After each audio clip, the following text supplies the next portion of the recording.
तो कहानी शुरू होती है एक हस्बैंड और एक वाइफ से, मारियो और डोलोरेस। ये दोनों अपनी शादी की 25वीं सालगिरह मनाते हैं और बहुत अच्छे से बातें करते हैं चर्च में आकर।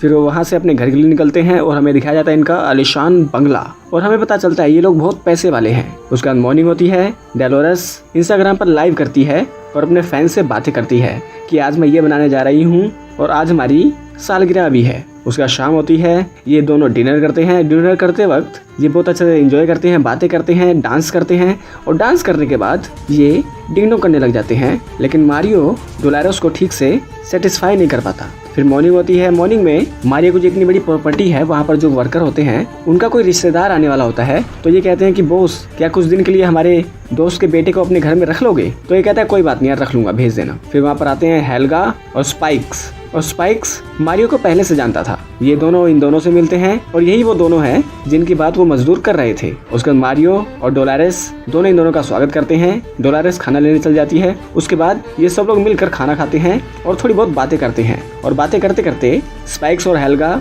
अपने बारे में बताते हैं कि हम लोग यहाँ पर आए हैं थोड़ा सा एंजॉय करने के लिए। हम लोग शहर में पक चुके थे। तो इनका खाना हो जाने के बाद सब लोग अपने अपने रूम में चले जाते हैं और तभी डोलोरेस स्पाइक के रूम में आती है और वो हेल्गा और स्पाइक को 69 पोजीशन में देख लेती है और उसकी आंखें चौंधिया जाती हैं। फिर वो उनको डिस्टर्ब किए बिना यहाँ से निकलती है। फिर मॉर्निंग होती है। मॉर्निंग फिर से डोलोरेस अपने फैंस के साथ लाइव करती है और उसी लाइव को हेल्गा भी ज्वाइन करती है। और हेल्गा डोलोरेस से पूछती है, मुझे लगता है तुम्हारा हस्बैंड तुम्हें ठीक से सेटिस्फाई नहीं कर पा रहा है। और उधर मारियो को स्पाइक्स बोल रहा है, मुझे लगता है तुम्हारी बीवी तुम्हें ठीक से प्यार नहीं दे रही है, मतलब तुम्हारी सेक्स लाइफ ठीक नहीं है। तो मारियो भी इस बात से एग्री करता है, हाँ यार है थोड़ी सी प्रॉब्लम। फिर स्पाइक कहता है कि मेरी गर्लफ्रेंड बड़ी हॉट है। तो उसके थोड़ी देर बाद स्पाइक एक्सरसाइज करता है और एक्सरसाइज करते वक्त वो पानी पीता है और ये सब डोलोरेस देखती है और उसको बड़ा अजीब फील होने लगता है, यानी कि ये हॉर्नी होने लगती है स्पाइक्स को देखकर। और स्पाइक इसको बोलता है कि तुम मुझे ज्वाइन कर सकती हो, मेरे साथ वीडियोस बना सकती हो। लेकिन डोलोरेस नहीं बनाती, वो कहते हैं तुम खुद ही बनाओ। और वो छुप छुप के स्पाइक्स को देखती है। और अंदर रूम में मारियो जाता है बाथरूम में नहाने के लिए, लेकिन बाथरूम में पहले से ही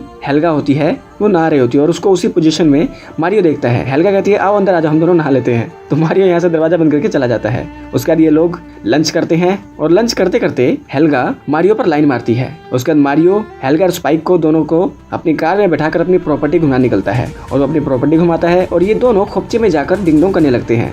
और इन दोनों को डिंग डोंग करते हुए मारियो देखता है। उसके बाद सब लोग घर आ जाते हैं और वहीं मारियो फिर से नहाने जाता है। तो हेल्गा कहती है कि इस बार मैं तुम्हें नहलाऊंगी और वो उसको बाथरूम में ले आती है और उसके कपड़े उतारती है। उसके बाद उसे बीजे देने लगती है और बीजे देने के बाद ये उसके साथ डिंग डोंग करने लग जाती है। और मारियो भी हेल्गा के साथ बहुत एंजॉय करता है। और यहाँ पर डोलोरेस मार्केट निकलती है सब्जियां लाने के लिए, तभी स्पाइक्स इसको लिफ्ट देता है, चलो मैं तुम्हें छोड़ देता हूँ। और थोड़ी सी सब्जी खरीदने के बाद ये उसको घुमाने निकलता है और एक खोपचे में ले जाकर उससे अच्छी अच्छी बातें करता है। और बातें करते करते वो बोलता है कि मैं तुम्हें पसंद करता हूँ। और डोलोरेस भी कहती है कि हाँ मुझे भी तुम्हारे प्रति काफी अट्रैक्शन फील हो रहा है। उसके ये दोनों किस कर लेते हैं। और फिर इवनिंग में स्पाइक और हेल्गा अपने रूम में होते हैं और ये दोनों आपस में बात करते हैं कि हम दोनों गर्लफ्रेंड बॉयफ्रेंड हैं और तुम मारियो को पटाओ और मैं डोलोरेस को पटा रहा हूँ। मतलब इन दोनों का पहले से प्लान होता है इन दोनों की लाइफ में घुस के इनके परिवार को तोड़ना और इनकी जायदाद ले लेना, यही इन दोनों का प्लान है। और इन्होंने ऐसे ऐसे करके काफी सारे घर पहले भी तोड़े हैं। तो ये दोनों एक दूसरे को समझाते हैं कि कहीं ये सब करते करते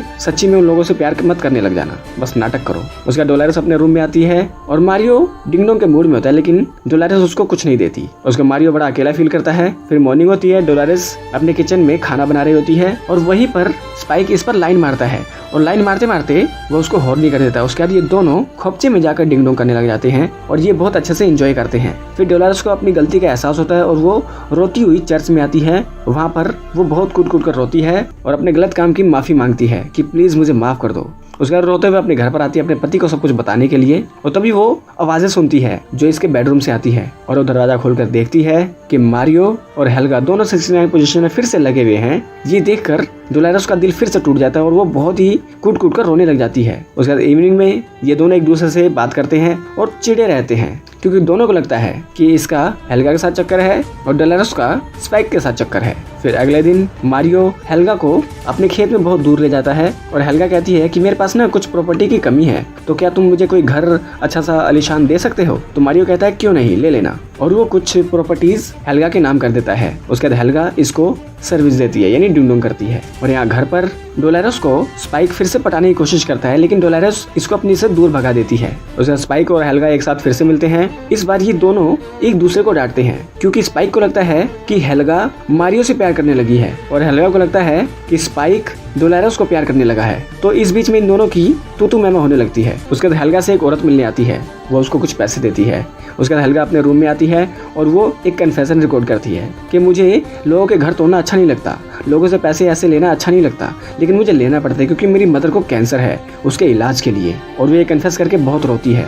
और उधर में दूसरी तरफ दिखाया जाता है कि स्पाइक और डोलोरेस दोनों लगे हुए हैं डिंग-डोंग करने में कहीं दूर। और डोलोरेस बहुत खुश है और वो इस काम के लिए स्पाइक को बहुत सारे पैसे देती है और उसको बोलती है कि इसे प्यार यार मत समझना, मैं सिर्फ डिंग-डोंग कर रही हूँ तुम्हारे साथ। और इधर हेल्गा मारियो को बोलती है कि मुझे लगता है तुम्हारी वाइफ का चक्कर मेरे बॉयफ्रेंड से है और मैं तुमसे प्यार करती हूँ, तो तुम उसे तलाक देकर मुझसे शादी कर लो। उसके मारियो डोलोरेस को बहुत डांटता है, कहता है कि मुझे पता है कि तुम्हारा उसके साथ चक्कर चल रहा है, अगर अगली बार उसके साथ डिंग-डोंग किया तो मैं तुम्हें तलाक दे दूंगा। उसके बाद डोलोरेस अपने रूम में घूम रही होती है और उसके पीछे स्पाइक्स इसको किसी मिसी करता है, इसके साथ डिंग-डोंग करने की कोशिश करता है, लेकिन डोलोरेस इससे अपने से दूर भगाती है और कहती है कि देखो मैं तुमसे प्यार नहीं करती और मेरे पति को सब कुछ पता चल गया है, तो अब मैं तुम्हारे साथ डिंग-डोंग भी नहीं करूंगी। और डोलोरेस घर के काम करती है और तभी हेल्गा इसकी टांग खींचती है, इसको चिढ़ाती है। उसके बाद डोलोरेस हेल्गा को थप्पड़ मारती है, हेल्गा डोलोरेस को थप्पड़ मारती है और ये दोनों एक दूसरे से नफरत करने लगते हैं। और यहाँ मारियो स्पाइक को बोलता है ऐसा है ना, मैं हेल्गा से प्यार करने लगा हूँ और तुम शायद डोलोरेस से प्यार करते हो,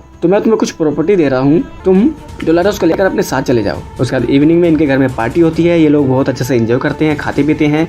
इसी बीच में स्पाइक डोलोरेस के ड्रिंक में कुछ नशीला मिला देता है, जिससे वो नशे में आने लगती है और स्पाइक उसको लेकर अपने रूम में आ जाता है और उसके साथ डिंग-डोंग करने लगता है, वो भी डोलोरेस की मर्जी के बिना। और मारियो भी हेल्गा के साथ एंजॉय करता है। उसके बाद मॉर्निंग होती है और मारियो डोलोरेस और स्पाइक को रंगे हाथों पकड़ता है, जैसा कि मारियो ने प्लान किया था। और वो बहुत ज्यादा डोलोरेस को डांटता है और स्पाइक को डांटता है और कहता है कि चलो यहाँ से निकलो, अब मैं तुम्हें यहाँ से निकाल रहा हूँ, तुम्हें एक घर दे देता हूँ, वहीं पर जाकर रहना। और वो डोलोरेस को जबरदस्ती निकाल देता है और डोलोरेस की एक भी बात नहीं सुनता और डोलोरेस को बहुत बुरा लगता है और स्पाइक उसको लेकर अपने साथ यहाँ से निकल जाता है। उसके बाद डोलोरेस आती है डॉक्टर के पास और डॉक्टर डोलोरेस को बताती है कि तुम प्रेग्नेंट हो और डोलोरेस बताती है कि मेरे बच्चे का बाप ये स्पाइक्स है। उसके बाद डोलोरेस स्पाइक को ये बात बताती है और स्पाइक को बहुत बुरा लगता है और वो अपना पूरा कन्फेशन डोलोरेस को बता देता है कि ऐसा है ना, मैं हेल्गा से प्यार करता था, हेल्गा मुझसे प्यार करती थी, लेकिन मारियो की इजाजत देखकर हेल्गा उसके प्यार में पड़ गई और मुझे छोड़ दिया, मुझे धोखा दे दिया और मैंने भी पैसे के लालच में आकर इसका विरोध नहीं किया, लेकिन अब मुझे बहुत दुख होता है। और वहाँ में हेल्गा दिखाई जाती है, वो भी बहुत सारा पैसा देखकर कुछ दिन तो खुश रहती है, लेकिन वो अपने सच्चे प्यार स्पाइक को मिस करने लगती है और वो अपना कन्फेशन मारियो को दे देती है। ऐसा है ना यार, हम लोगों का घर तोड़ने का काम करते थे और तुम्हारी प्रॉपर्टी के चक्कर में हमने ऐसे प्लान करके तुम्हारे बीच में मिसअंडरस्टैंडिंग कराई, तो मुझे माफ कर दो। और हेल्गा को बहुत हल्का महसूस होता है। फिर मारियो होता है डोलोरेस के पास और डोलोरेस को बोलता है कि तुम मेरे साथ चलो, मुझे सब कुछ पता चल गया है, ये सारा काम उन दोनों का था, स्पाइक और हेल्गा ने मुझे सब कुछ बता दिया है। लेकिन डोलोरेस नहीं मानती। डोलोरेस कहती है कि सब कुछ जानते वक्त भी तुमने मुझे तलाक दे दिया, अब मैं तुम्हारे पास वापस नहीं आऊंगी। उसका मारियो को बहुत गुस्सा आता है और वो गुस्से में स्पाइक और हेल्गा के पास आता है और वो बंदूक लेकर पहले स्पाइक को गोली मारता है। उसके बाद हेल्गा इसका विरोध करने की कोशिश करती है और हेल्गा को भी मारियो गोली मार देता है। उसके बाद मारियो को जेल हो जाती है और जेल में मिलने आती है डोलोरेस और मारियो कहता है कि मैंने अपनी सारी प्रॉपर्टी अभी तुम्हारे नाम कर दी है, हमारे बच्चे के नाम, तो उसका ध्यान रखना, मैं 15-20 साल बाद जेल से बाहर आऊंगा और फिर हम अपनी जिंदगी की नई शुरुआत करेंगे। और डोलोरेस बहुत रोती है। उसके बाद दिन गुजरते रहते हैं और डोलोरेस बड़ी खुश रहती है, वो फादर से मिलती है और चर्च रेगुलर विजिट करती है और यहाँ पर ये फिल्म एंड हो जाती है। तो दोस्तों, फिल्म एक मियाँ बीबी की कहानी है, कैसे इनकी लाइफ में एक अलग पर्सन की एंट्री होती है और वो उनके प्यार में पड़ जाते हैं और अपनी बनी बनाई गृहस्थी को तबाह कर देते हैं। ये इस फिल्म की कहानी है। तो अगर ये वीडियो अच्छी लगी हो तो इस वीडियो को लाइक कर दे, चैनल को सब्सक्राइब कर दे, बेल आइकन दबाएं ताकि अगली बार हम कोई वीडियो डालें आप लोगों के पास उसका नोटिफिकेशन आ जाए। तो मिलते हैं आपके साथ अगली वीडियो में, तब तक के लिए नमस्कार।